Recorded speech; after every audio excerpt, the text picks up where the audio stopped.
오늘 본문은 하나님께서 우리 주님의 십자가에서 행하신 위대한 일을 선포합니다. 14절, 15절에 보면 우리를 거스리고 대적하는 증서를 제하여 버리사 십자가에 못 박으셨다. 통치자들과 권세자들을 무력화하여 드러내어 구경거리로 삼으시고 십자가로 그들을 이기셨다. 그렇게 말합니다. 그리스도인들은 주님께서 십자가에서 이루신 일을 개인적이고 실존적인 문제로 생각하는 경우가 있습니다. 이것은 잘못된 것이 아닙니다. 실제로 성경에서도 십자가를 개인적이고 실존적인 차원에서 말하는 경우가 많기 때문입니다. 일례로 내가 그리스도와 함께 십자가에 못 박혔나니 그런 적 이제는 내가 산 것이 아니요 그리스도께서 사신 것이라. 또 신자들은 그리스도의 십자가 사건을 역사적인 사건으로 생각합니다. 그때 거기서 있었던 일로 보는 것입니다. 이것은 분명히 옳고 또 변증해야 할 내용입니다. 실제로 사도들은 이렇게 선언하지요. 그런즉 이스라엘 온 집은 확실히 알지니라. 너희가 이 예수를 십자가에 못 박았느니라. 그리스도 예수는 본디오 빌라도를 향하여 선한 증거를 하셨느니라. 이렇게 선언합니다. 그러나 이 두 가지 측면, 곧 개인적이고 역사적인 면이 그리스도의 십자가 교리에 대해서 중요하지만 이것이 전부가 아닙니다. 그러면 어떤 차원이 더 있을까요? 그것은 십자가의 종말론적이고 우주적인 차원입니다. 오늘 이 시간에는 이 부분을 함께 살펴보도록 하겠습니다. 성령께서 우리 합신 공동체에 은혜를 주시고 그리스도의 십자가의 총체적인 모습을 보고 우리 주님을 높이는 복된 시간이 되기를 간절히 바랍니다. 사도 바울은 오늘 본문에서 십자가 사건을 두 가지로 묘사합니다. 하나는 채무 증서를 폐기하는 일, 다른 하나는 악의 세력과 전쟁으로 소개합니다. 이것은 우리에게 매우 낯선 개념입니다. 채무 증서의 경우는 율법과 관련이 있고 예수님은 십자가에서 율법의 저주를 친히 담당하셨다는 말씀이 있기 때문에 채무 증서 이미지는 덜 할 수도 있지만 악의 정복 이미지는 생소합니다. 이것은 복음서 기자들이 십자가 기사를 쓸 때 그때 일어난 사건들을 역사 기록의 형태로 썼기 때문입니다. 십자가 사건의 배후에 일어나는 일들을 묘사하는데 복음서 기자들은 엄청난 자제력을 보입니다. 사도 바울이 십자가 복음을 전할 때 현대 신화에 해당하는 그 신화로 분류되는 소재를 거의 사용하지 않습니다. 오늘 본문과 에베소서 몇몇 구절들은 매우 예외적인 경우라고 볼 수 있습니다. 그럼에도 바울이 쓰는 말이 예외적이라고 해서 거기에 실체가 없는 것은 아닙니다. 이 묘사에는 분명히 실체가 있습니다. 그렇다면 그 내용은 무엇일까요? 초대교회는 현대 그리스도인들보다 이 현실을 좀 더 잘 이해했던 것으로 보입니다. 2세기 변증가였던 유스티니아누스는 이렇게 말합니다. 그는 시편 95편 10절을 변증의 재료로 사용하면서 이방인들이 이렇게 말합니다. 너희는 이방인들에게 말하라. 주께서 나무에서부터 다스리시리니 온 세계가 굳게 서고 흔들리지 않을 것이라. 그는 모든 민족들을 의로 심판할 것이다. 여기서 특이한 구절은 주께서 나무에서부터 통치하실 것이다. 그렇게 말하고 있는 거예요. 또 2세기 초에 쓰여진 것으로 짐작하는 바나바서 8장 5절에 이런 내용이 나옵니다. 예수의 나라는 나무 위에 있다. 따라서 유스티니아누스나 바나바서 저자는 십자가를 팔레스타인에서 일어나는 지역 사건이 아니고 로마 제국 전체 또는 그 이상과 관련된 사건으로 본 것입니다. 다시 성경으로 돌아와 보면, 우리가 성경을 살펴보면 성경에는 이보다 더 넓고 더 깊은 시각이 존재합니다. 성경은 십자가 사건을 우주적이고 종말론적 사건으로 볼 뿐만 아니라 복음을 전하는 일, 신자가 처해 있는 현재 상황도 그저 보이는 세계에 국한되는 것이 아니고 보이는 세계까지를 포함한 광대한 우주라는 배경에서 보고 있기 때문입니다. 몇 가지 예를 들는 것만으로도 우리가 충분히 이해할 수 있습니다. 먼저 바울은 디모데전서에서 이렇게 말합니다. 디모데전서 3장 16절에 이렇게 말합니다. 그는 육신으로 나타나신 바 되시고 영으로 의롭다 하심을 받으시고 천사들에게 보이시고 만국에서 전파되시고 세상에서 믿음 바 되시고 영광 가운데 올려지셨느니라. 여기 보면은 세상이라는 말이 나오는데 그 앞에 있는 천사와 만국을 포함하는 개념으로 본다면 단지 로마 세계 또는 지구라고 볼 수 없는 것입니다. 천사들과 만국을 포함하는 이 모든 세계를 그리스도의 사건이 일어난 배경으로 보고 있다 하는 것입니다. 또한 그리스도 사건이 세상과 우주에 관한 사역이었다면 그리스도의 십자가와 부활을 전하는 이 복음 사역은 어떨까요? 바울은 말합니다. 고린도 후서 10장 4절 6절에 보면 우리의 싸우는 무기는 육신에 속한 것이 아니요 오직 어떤 견고한 진도 무너뜨리는 하나님의 능력이라 말하고 있습니다.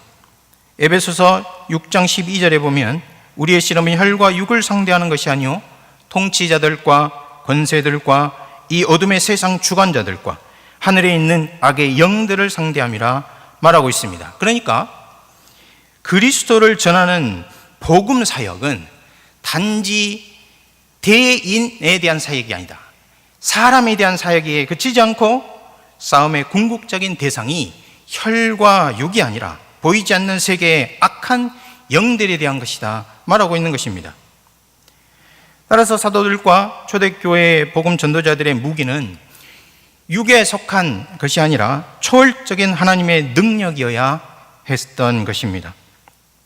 두 가지를 살펴봤죠. 그리스도의 사건, 또 그리스도를 전하는 복음 사역이 광대한 우주를 배경으로 일어난다.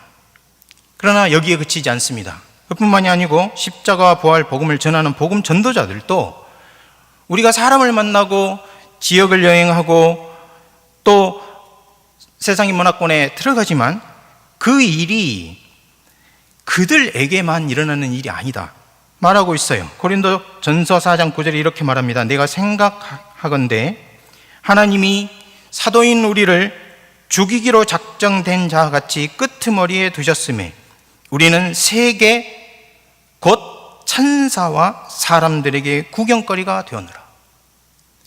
여기서 세계라는 말은 코스모스인데 이 코스모스라는 말이 특이하죠. 천사와 사람들에게 구경거리가 되었다. 그렇게 말하고 있어요.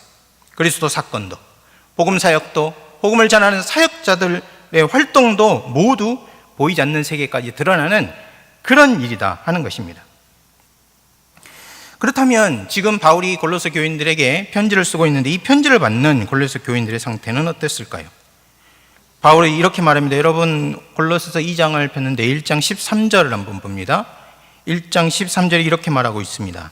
하나님이 우리를 흑암의 권세에서 건져내사 그의 사랑의 아들의 나라로 옮기셨느니라.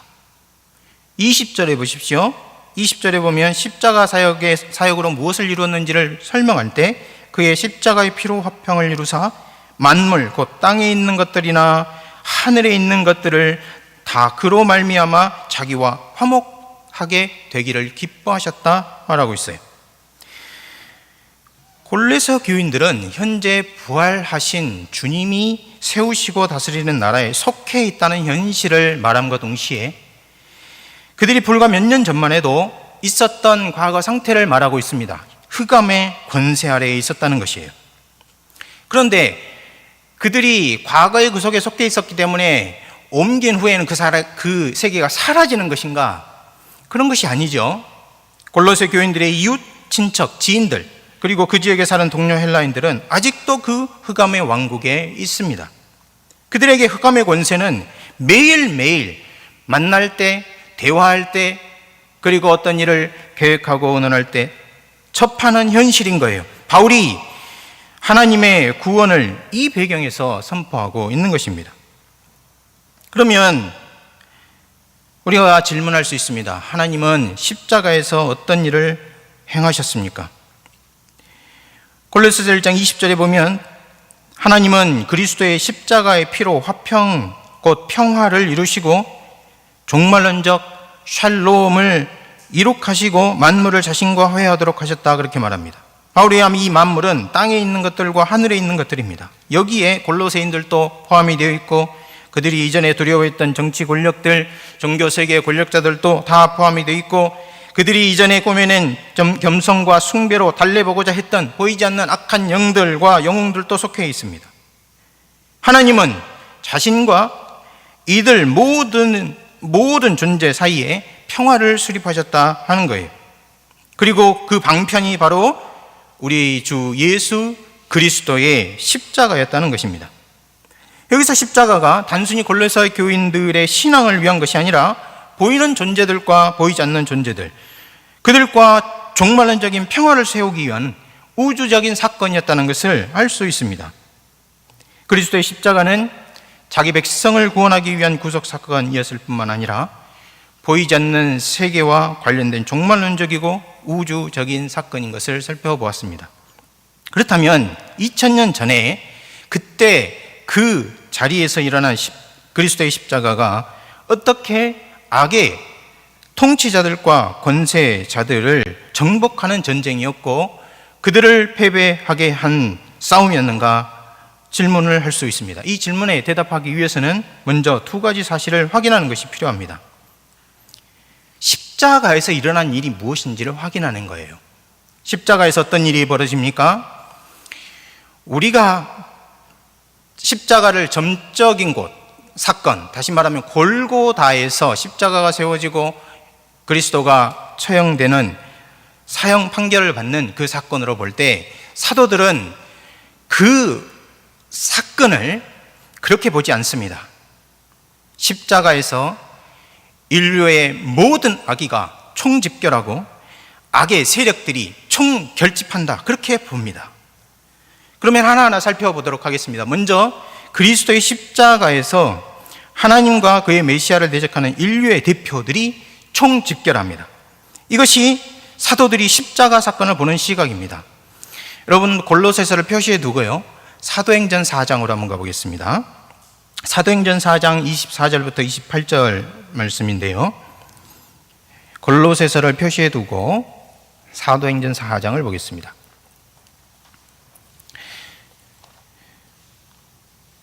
자, 사도행전 4장 24절을 제가 읽고 여러분 25절을 읽고요, 마지막 절은 같이 읽도록 하겠습니다. 대주제요. 제가 읽습니다. 대주제요, 천지와 바다와 그 가운데 만물을 지으신 이시요,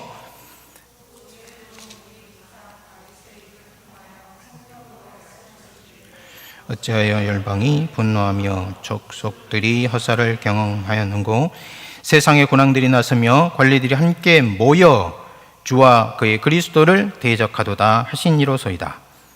과연 헤롯과 본디오 빌라도는 이방인과 합세하여 하나님께서 기름 부으신 거룩한 종 예수를 거슬러 다같이요 하나님의 권능과 뜻대로 이루려고 예정하신 그것을 행하려고 이 성에 모였나이다. 이것은 사도행전에 나오는 기도 연설 중에 하나인데요, 사도들과 초대교회 그리스도인들은 갑자기 전 인류라는 무대에 서 있습니다. 그들은 하늘과 땅과 바다와 그 가운데 만물을 지으신 대주제를 부르면서 그 하나님께 시편 2편이 현실이 된 지금 현재 상황을 아뢰입니다. 민족들, 백성들, 땅의 왕들, 관원들, 즉 온 인류가 주와 그의 그리스도를 대적하여 일어났다고 말하는 것입니다. 시편 2편 1절부터 3절까지 주와 그리스도는 여호와 하나님과 이스라엘의 메시아를 가리키는데요, 여기서는 대주제이신 하나님 그리고 예수 그리스도를 가리킵니다. 그 이유는 시편 2편 6절에 나오는 시온이 사도행전 4장 27절에는 이성으로 구체화되어 있고, 또 4장 26절 5번절에 보면 그의 그리스도라는 호칭이 4장 27절 5번절에 보니까 당신이 기름 부으신 예수로 상세화되어 있기 때문입니다. 그때 그 여호와, 그 메시아가 여기 하나님 그리고 예루살렘의 바깥에서 십자가에 죽으신 예수 그리스도로 구체화되어 있는 것입니다. 이 예수, 곧 온 우주의 주인이신 하나님의 메시아이신 이 예수를 대적해서 누가 대적을 합니까? 헤롯, 유대 정치 권력입니다. 본디오 빌라도, 로마 제국의 정치 권력이에요. 이방인들, 전 이방 민족들, 이스라엘 백성들, 이 모든 사람들이 이 본문에 보니까 합세하여 모여서 그리스도를 대적한다 하는 것입니다. 이들로 구성된 전 인류가 총집결해서 하나님을 대적하고 그가 세우신 메시아를 대적한다 하는 말입니다. 얼마 전에 일어난 십자가 사건이 바로 시편 2편이 내다본 메시아 대적 사건, 하나님에 대한 인류의 반란 사건이라고 보고 있는 것입니다. 그들이 모여서 한 일은 그리스도를 십자가에 못 박고 그리스도를 대적한 것입니다. 여러분, 이것을 잘 보십시오. 이것은 형집행이라는 우리의 좁은 시각이 아니고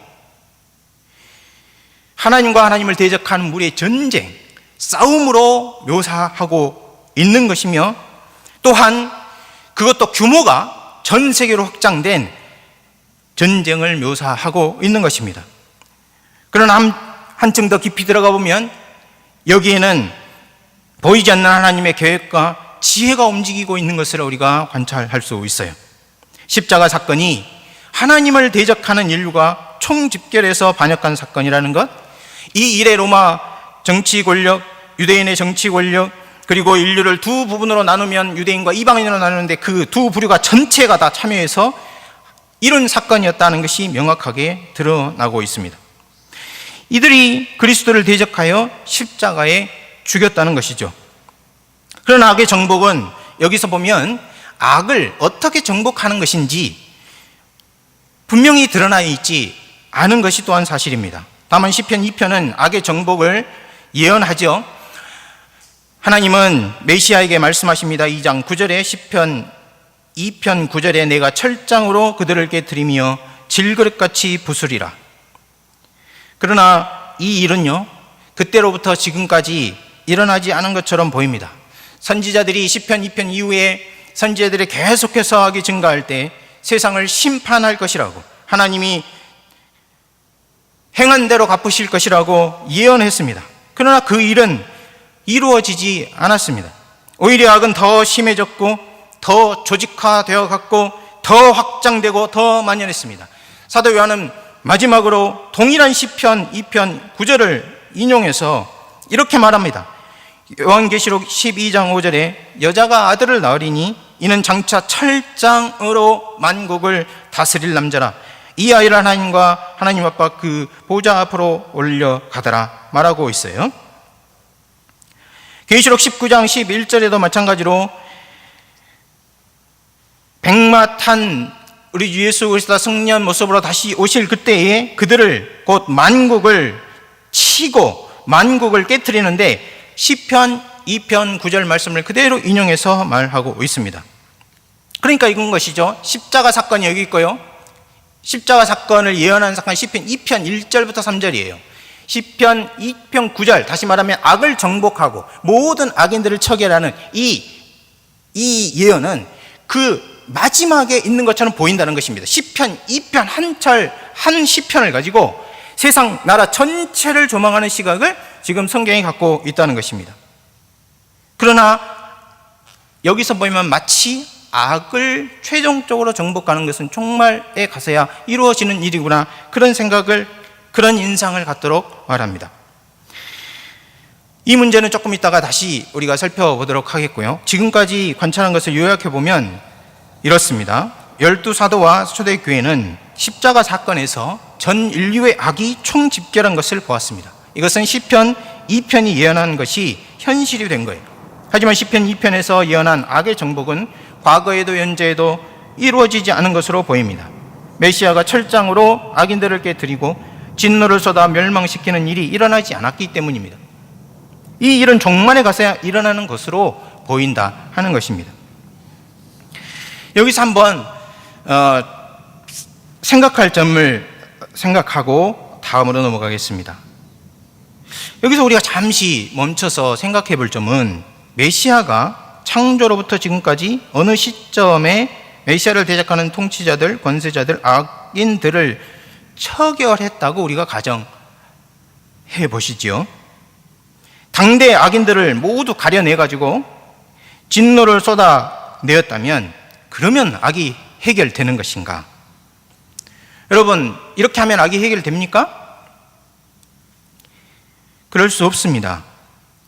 악의 근원은 악인들 또는 악인들의 의지보다 더 깊은 차원에 있고 더 깊은 곳에 있습니다. 만일 악이 악인이나 악인의 의지에만 있다면 악인을 모두 골라내서 다 처결하고 죽이면 됩니다. 악의 문제는 그렇게 되면 해결될 거예요. 그러나 죄와 악은 악인들을 모두 죽인다고 해결되는 문제가 아닙니다. 그렇다면 모든 인간이 죽어야 할 것입니다. 하지만 모든 인간이 죽는다고 해서 악이 해결되는 것이 아닙니다.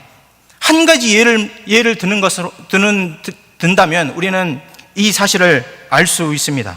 노아 홍수 때요, 8명을 제외하고 온 인류가 우리가 지금 생각하는 악의 처결 방식대로 죽었습니다. 인류가 전멸.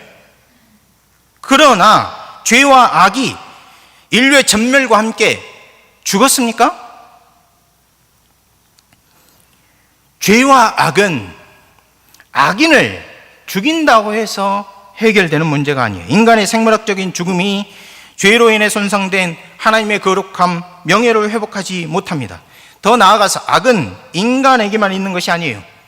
인간뿐만 아니고 물질적인 우주, 보이지 않는 세계에도 침투해 있기 때문에 악인을 죽인다고 해서 해결되는 문제가 아닌 것입니다. 그러면 보이는 세계와 보이지 않는 세계, 곧 우주를 다 소멸시키면 될 거 아닌가?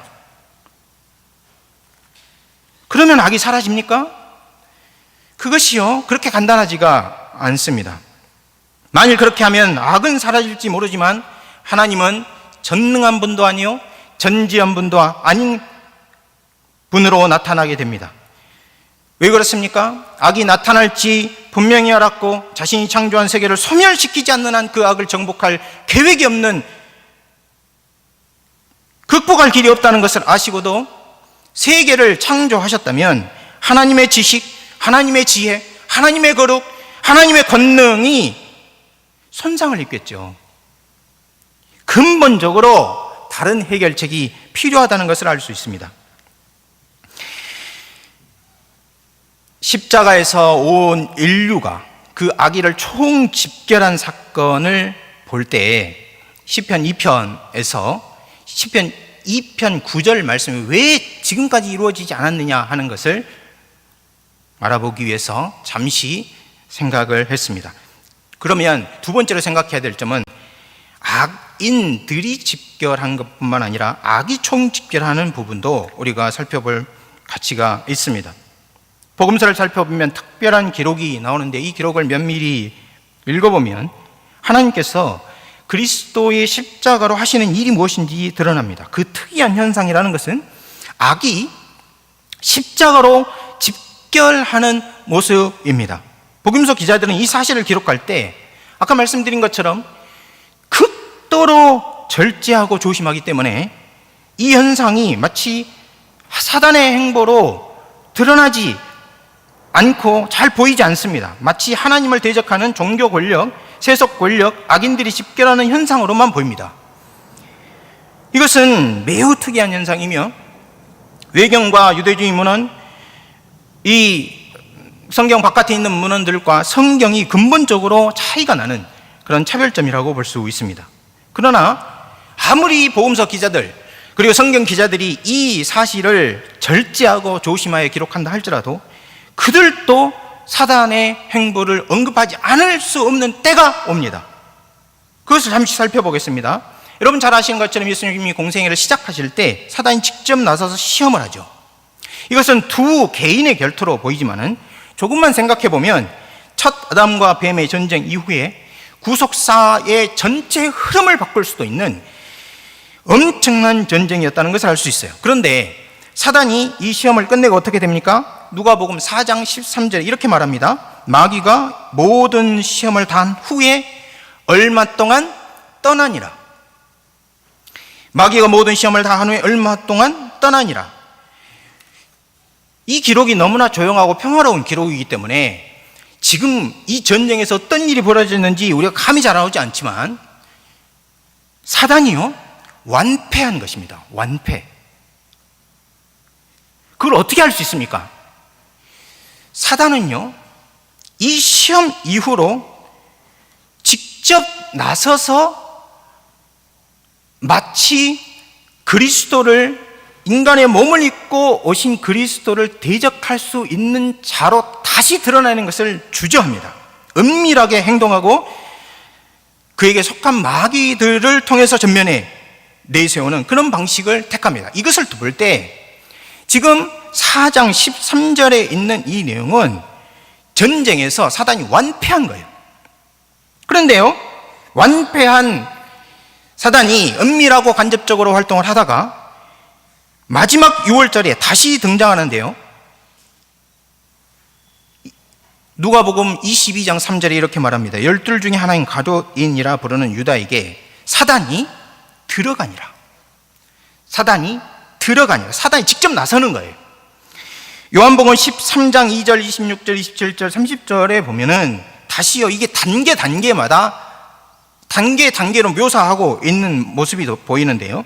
마귀가 벌써 시몬의 아들 유다의 마음에 예수를 팔려는 생각을 넣었더라. 이게 첫 번째 단계예요. 첫 번째 단계로 생각을 넣었다. 예수께서 대답하시되 내가 떡 한 조각을 적셔다 주는 자가 그니라 하시고 곧 한 조각을 적셔서 가룟 시몬의 아들 유다에게 주신 27절 보면은 조각을 받은 후 사단이 그 속에 들어가니라. 누가복음에서는 이 전체를 사단이 유다에게 들어가니라 이렇게 말했는데 요한복음은 사도 요한은 이것을 단계로 말하고 있는 것이죠. 이렇게 예수님의 지상생 처음과 마지막에 사단은 예수님을 직접 공격하는 것을 알 수 있고 중간에 사단은 활동을 마치 하지 않는 것처럼 그렇게 이제 간접적으로 활동하는 것으로 나오는데 첫 번째 순환 예고 후에 베드로의 항변 그리고 예수님을 꾸짖으면서 짐작할 수 있는 것처럼 사단은 언제나 그 배후에서 일하고 있었습니다. 따라서 우리가 할 수 있는 것은 마지막 행동은 사단이 보여준 마지막 행동은 이런 대조적인 행동을 통해서 판단해야 합니다. 그것은 사단이 활동하는 것을 극도로 자제해서 기록하는 복음서 기자들도 지금 이때는 심상치 않은 일이 벌어지고 있고 그것은 사단이 유다에 들어가니라 하는 짧은 문구로 표현한 것이죠. 사단이 직접 나서고 악이 집중하는 것입니다. 사단이 자신의 힘을 결집하여 십자가에서 예수를 죽이는데 모든 힘을 기울이고 있습니다. 유다에게도 들어가고 관원들과도 결탁하게 하고 백성들의 마음을 부추겨서 십자가에 못 박으라고 외치는 것이죠. 그러므로 주님은 메시아를 대적하는 인류가 총집결하고 악이 총집결한 결과 십자가에서 죽으셨습니다. 복음서 기자들은 이렇게 총집결한 악이 어떻게 되었는지 말하지 않아요. 그렇다면 우리가 다음으로 질문해야 될 것은 십자가 죽음이 악의 정복과 어떤 관계가 있는가 하는 것입니다. 그 일을 살펴보기 위해서 오늘 골로새서 2장을 우리가 조금 더 깊이 들여다보고자 합니다. 골로새서 2장 15절에 보면 2장 13절부터 14절, 15절을 연속해서 읽어보면 바울은 그리스도의 십자가에서 두 가지가 일어났는데 형벌 심판이 시행되었고 동시에 악에서 해방되는 일이 있다고 선언합니다. 두 가지가 동전의 양면처럼 서로 관계가 있어요. 2장 15절 첫 번째, 먼저 두 번째 부분부터 악에서 해방되는 모습, 그 부분부터 살펴보도록 하겠습니다. 2장 15절 초반절에 바울은 이렇게 말합니다. 먼저 십자가에서 악의 권세가 해체됐다. 이걸 직역하면 이렇습니다. 우리말 번역에 통치자들과 권세자들을 무력화하여 드러내요, 이렇게 이제 말했는데요. 직역해보면 통치자들과 권세들을 하나님이 무장 해제시켰다, 그렇게 번역할 수 있습니다. 여기서 통치자들과 권세들은 누구를 가리킵니까? 이들은 악한 세력들을 가리킵니다. 바울은 이들을 이미 골로새서 1장 16절에서 말한 적이 있어요. 만물이 그에게서 창조되되 하늘과 땅에서 보이는 것들과 보이지 않는 것들과 혹은 왕권들이나 주권들이나 통치자들이나 권세들이나 만물이 다 그로 말미암고 그를 위하여 창조되었느니라 말하고 있어요. 여기서는 악한 권세들을, 하늘과 땅에 보이는 것들과 보이지 않는 것들을 전부 말하고 있는데, 이들은 모두 하나님의 형상이시고 만물, 곧 모든 창조물보다 먼저 나신 아들에게 속한 존재들입니다. 다만 골로새서 2장 15절에서는 악한 천사들이 분명한 반면 여기서는 선한 천사와 악한 천사는 모두 포함하는 것으로 보여요. 그러면 통치자들과 권세자들의 무장을 해제한다는 것은 무슨 뜻입니까? 말 그대로 그 악한 천사들의 무기를 빼앗거나 파괴해서 그들의 권능을 해체했다 하는 말입니다. 그러면 어떻게 악한 천사들의 무기가 무력화되었는가 질문할 수 있겠죠. 바울은 이것을 너무나 미묘한 방식으로 그 앞절에서 설명하고 있습니다. 골로새서 2장 13절, 14절 한번 우리 같이 읽어보도록 하겠습니다. 2장 13절, 14절 또 시작. 또 범죄와 육체의 무할례로 죽었던 너희를 하나님이 그와 함께 살리시고 우리 모든 죄를 사하시고 우리를 거스르고 불리하게 하는 법조문으로 쓴 증서를 지우고 제하여 버리사 십자가에 못 박으셨다, 그렇게 말하죠. 여기서 증서라는 것은 채무 증서를 말합니다. 어떤 사람이 빚을 지거나 어떤 죄책을 갖고 있는 것을 말해요. 이 채무 증서는 법조문, 즉 우리에게 적대적인 도구마들 때문에 생겨난 것입니다. 유대인들에게는 율법이고 골로새 지역 그리스도인들에게는 철학과 인간 전통 그리고 유대 전통이 혼합된 형태로 나타난 종교적인 규율, 종교 의식문들을 가리킵니다. 바울은 이것을 세상의 초등학문, 다시 말하면 세계의 기초 요소라고 불렀어요. 바울에 따르면 이 채무 증서를 폐기하고 이 채무 증서가 중간에 있다고 그래요. 우리말은 잘 나타나지 않나요? 제거하고, 이 말이 중간에 있는데 그걸 치우다, 그런 말입니다. 중간에 있다고 그러니까 누구와 누구 사이에 있다는 것입니까? 이 채무 증서가 하나님과 사람들 사이에 있는 거예요. 유대인, 헬라인들 사이에 있는 것입니다. 이 채무 증서가 있어서 하나님께 이들이 어떻게 했다는 것을 고소하고, 또 하나님 율법을 가지고 또는 인간의 양심에 있는 법을 가지고 이들을 위협하는 것이죠. 중간에 있는 그들을 제거해서 이제는 없습니다. 그리고 십자가에 못 박았다는 것입니다. 채무 증서를 십자가에 못 박는다, 채무 증서를 나무에 못 박는다 하는 것이 조금 낯설게 보이지만은 이것은 채무 증서를 원고의 자리, 고소자의 위치에 놓은 것이죠. 의인화해서 표현한 것입니다. 사물을, 비인격적인 사물을 의인화해서 표현한 것이죠. 이것은 신자들을 철학과 헛된 속임수로 포로로 끌고 가고 각종 의식에 얽매이게 하며 정죄합니다. 이 채무증서에 쓰인 조문들, 교리들, 요구사항들이 바로 악한 천사들이 헬라인들을 지배하는, 골로새 교인들을 지배하는 그 전에 그리스도를 만나기 전에 골로새 교인들을 지배하던 수단인 거예요. 거기에 규정된 사항들을 모두 이행할 수 있는 사람이 한 사람도 없기 때문에 악한 천사들은 이것을 빌미로 하나님께 고소합니다. 인간은 하나님의 법과 양심에 규정된 것을 벗어날 수 없기 때문에 이 원고 앞에서 모두 굴복하고 좌절하고 마는 것입니다. 그런데 이제 그리스도를 믿고 십자가를 받아들임으로써 골로새 교인들에게는 더는 이 채무 증서가 없는 그 중간에 고소자들, 원고가 없는 그런 상황에 있다 하는 것입니다. 왜냐하면 채무 증서에 쓰인 그 형벌, 선고, 죽음, 그 모든 것을 예수님이 대신 지고 십자가에서 죽으셨기 때문입니다. 도덕적인 면에서나 의식적인 면에서 율법을 준행할 능력을 지닌 사람이 하나도 없기 때문에 율법은 오랜 기간 동안 원고로서 직책을 수행해 왔습니다. 죽기 위해, 우리를 위해 죽기 위해서 태어나신 예수 그리스도의 강림을 계기로 이것이 엄청나게 큰 변화가 일어난 것입니다. 예수님이 죽으실 때 이 채무 증서도 죽은 거예요.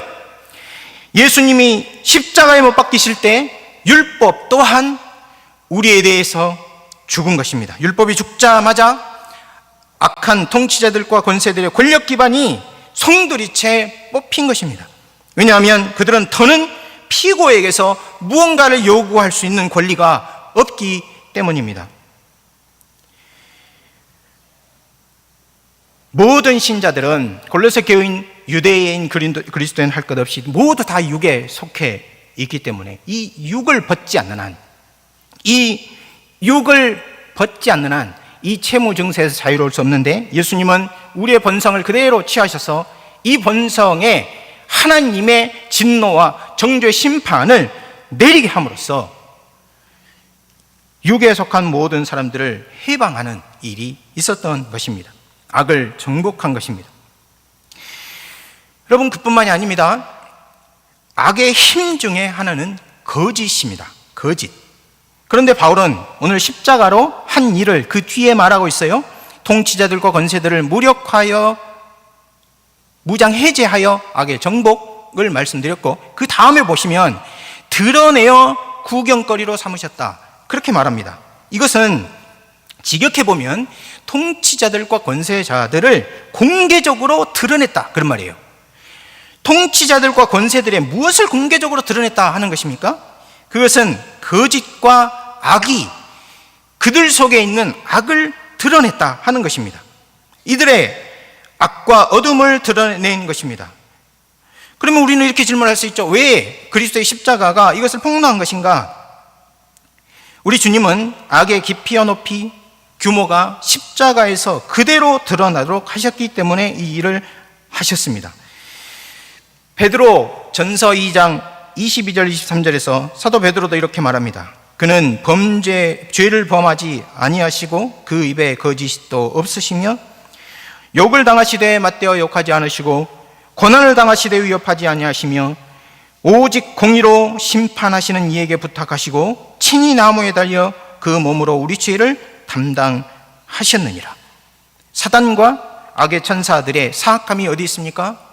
이들은요, 전 인류가 그렇게 자신들의 악을 다 총집결하고 모여들 때 자신들도 모여서 불의를 행하게 하고 불의를 쌓게 합니다. 그리스도께 초고밀도의 악을 행사하면서도 자신도 악한 천사들도 그들과 공모한 유다 백성들, 대제사장들, 관원들, 로마 권력자들이 모두 자신들은 의를 행하고 있다고 생각하고 확신하게 만든 거예요. 주님은 십자가에서 이 모든 악을 대하실 때 아무런 말씀을 하지 않으셨습니다. 창조부터 종말까지 가장 불의한 일이 벌어지는 그 시간, 그 공간에 주님은 높이 들리셨습니다. 만일 주님이 폭력으로, 능력으로 대적하셨다면 이런 은밀한 죄와 악은 드러나지 않았을 것입니다. 그러면 정죄받지도 않았을 것입니다. 그러나 십자가에서 우리 주님은 인간의 악의와 악한 천사들의 악의, 사단의 악의가 근원까지 드러나게 했고, 아무런 제약 없이 그들이 다 그들의 악의를 실행하도록 한 것입니다. 말 그대로 우리 주님은 십자가에서 그 악 전체를 모두 폭로하신 것입니다. 그런데 만일 하나님을 대적하기 위해 결집한 인간들과 사단, 악한 천사들이 유대 법정과 로마 제국의 법정에서 정죄하고 인류 역사 중에 최극형에 해당하는 십자가에 죽인 사람이 그들이 말하고 고소했던 내용의 범죄나 죄가 없고 도리어 하나님이 인정하실 만큼 의인이라면 어떻게 됩니까?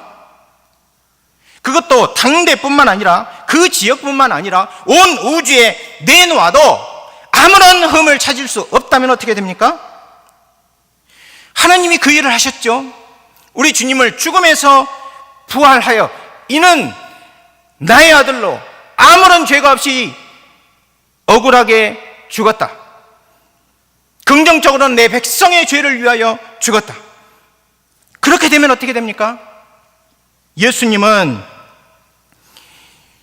유대 관원 니고데모가 증언했듯이 무죄입니다. 백성 중에 고소한 사람들이 있었지만 거짓 증언인 것이 분명히 드러났고 사형에 해당하는 죄목에 실체가 없었습니다. 빌라도가 넘긴 이유는 유대 관원들의 시기와 탐욕 때문이었어요. 빌라도는 거듭거듭 무죄를 확인했고 빌라도의 아내도 그렇게 증명했고 십자가 죽음 이후에 백부장이 증언까지 최소 5번이나 무죄 증언이 있음에도 우리 주님을 죽였습니다. 십자가 사건, 우리 주님의 고난을 복음서 기자들이 기록할 때 이 점을 강조하는 거예요. 우리 주님은 의인으로 죄인을 대신해서 죽었다는 사실을 이렇게 말한 것입니다.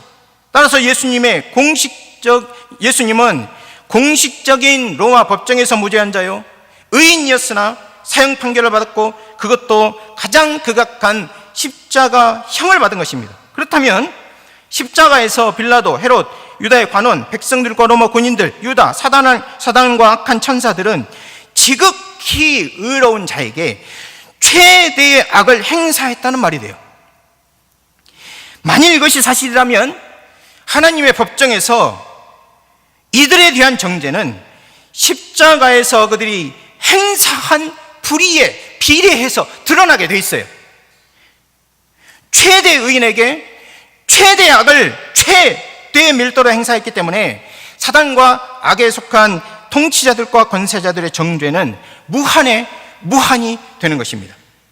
사단은요, 이런 상황을 전혀 의식하지 못하고 자신의 악의를 쏟는 데만 집중했어요. 전혀 의식하지 못합니다. 하나님이 자신의 전능하고 거룩한 지혜로 악을 정복하고 있는 모습입니다.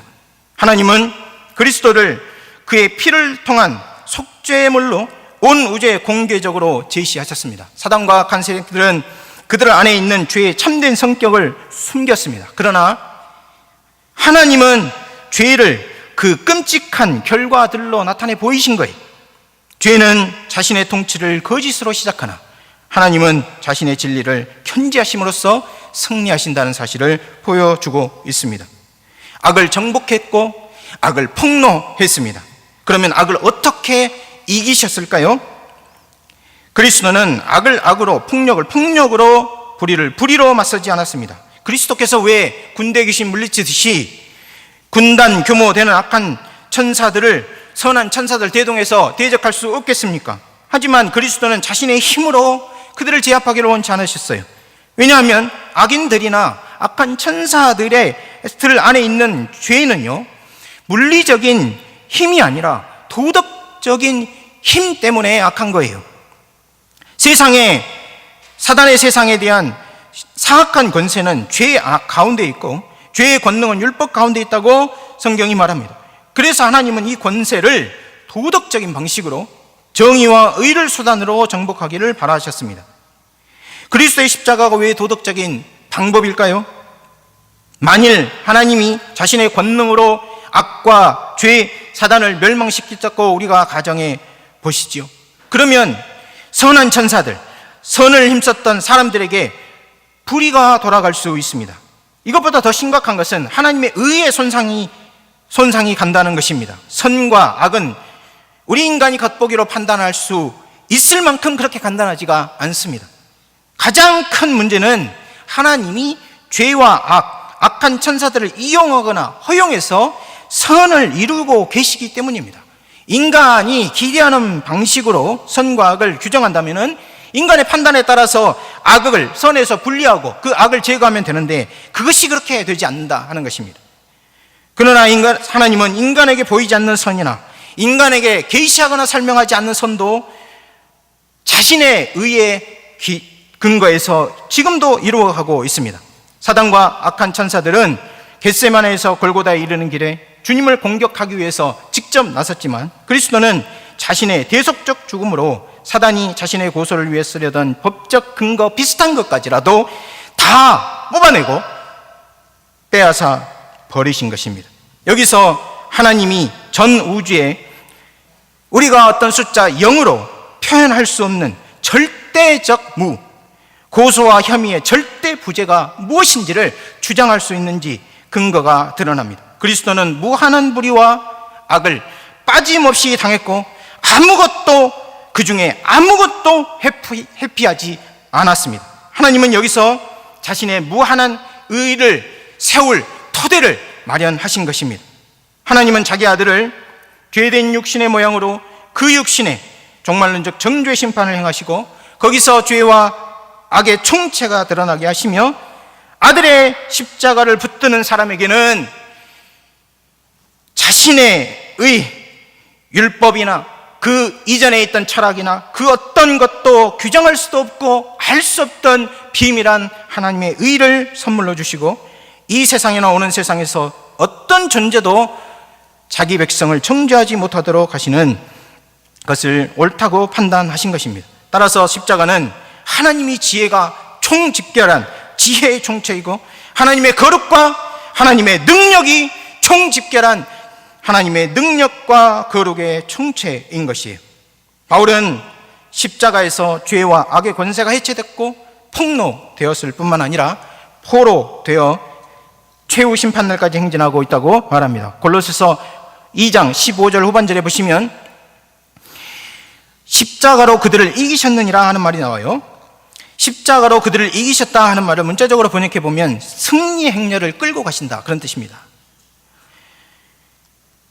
하나님은 그리스도의 십자가 안에서 악한 천사들과 권세들을 이기시고 승리 행렬에 끌고 가고 계시다 하는 것입니다. 다시 말하면 그리스도의 십자가에서 통치자들과 권세들을 무장 해제시켰을 뿐만 아니라 그들의 승리 행렬에 따르는 포로로 끌고 가신다는 말이고, 그리고 목표점은 마지막 심판대입니다. 이러한 상황을 고린도 전서 24장부터 26절이라든지 에베소서 4장 7절과 10절에서 조금 더 긍정적으로 예수님께서는 지금 통치하고 계시는데 모든 권세와 능력을 멸하고 마지막에 나라를 아버지께 바친다든지, 또 예수님께서 십자가의 고난을 당하시고 부활 승천하실 때 모든 구원 혜택을 은혜로 나누어 주시는데 올라가실 때 사로잡힌 자들을 사로잡으시고 사람들에게 선물로 나누어 주셨다 하는 말에서 우리가 알 수 있습니다. 이런 모든 이미지들을 종합해 보면 예수님께서는 십자가 정복 후에 전리품을 가지고 하늘로 올라가시는데 사람들에게 자신이 십자가에서 얻은 전리품, 곧 구원의 은사들을 주시는 것을 말합니다. 그리스도의 정복이 십자가에서 시작되었고 그의 통치가 이미 출범했으며 마지막에는 모든 악의 세력들을 멸하시고 나라를 아버지께 바친다, 그렇게 말하고 있는 것이죠. 요한계시록에서는 이것을 악의 정복의 마지막 단계로, 마지막 스타디으로 말하고 있는데, 그것은 사단과 악한 천사들을 불못에 던진다 하는 비유적인 표현으로 말씀을 했습니다. 말씀을 맺겠습니다. 하나님은 그리스도의 십자가에서 전무후무한 일을 행하셨습니다. 아니, 우리가 한국말이든 현대 언어든 어떤 언어로도 표현할 수 없는 어떤 일을 행하셨어요. 종말론적이고 우주적인 어떤 일을 행하셨습니다. 부정적으로는 사단과 악을 정복했고 긍정적으로는 하나님의 의와 나라를 세우셨습니다. 이것이 바울과 성경 기자들이 전한 십자가 복음인 것입니다. 악의 문제는 인간 문제로 그치는 것이 아닙니다. 죄는 창조 세계와 우주 문제인 것입니다. 보이지 않는 세계까지 개입한 문제입니다. 만일 보이는 세계와 보이지 않는 세계가 명확하게 구별이 되어 있다 하면 우리가 더 이해하기도 쉽고 이 문제를 더 해결하기도 쉬웠을 텐데, 죄와 악이 외부에서 들어오고 실체가 지금 은밀하게 활동하고 있기 때문에 이 일을 해결하기가 어려운 것입니다. 만일 그리스도께서 십자가에서 죄의 문제를 해결하려고 생각하셨다면 십자가는 인간 개인 차원에서 사명과 용서뿐만 아니라 또 인간 집단의 화해를 넘어서서 우주적인 차원에서 죄와 악을 해결하는 그런 사건이 되어야 한다는 것입니다. 십자가에서 이 두 차원이 만나는 것입니다.